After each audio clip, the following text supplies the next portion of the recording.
السلام علیکم. که غواړئ چې زړه مو صحتمن وي او ژوند مو ښه وي، نو دا یو څو کارونه په روزمره توګه باندې دوامداره عملي کوئ.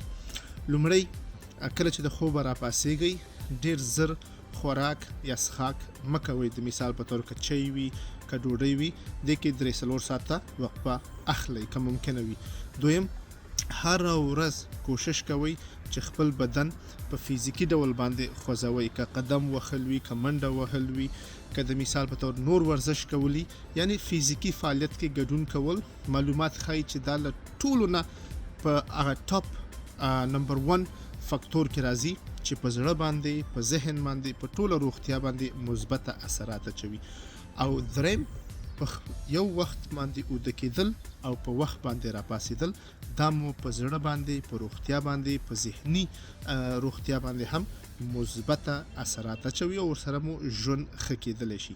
السلام علیکم.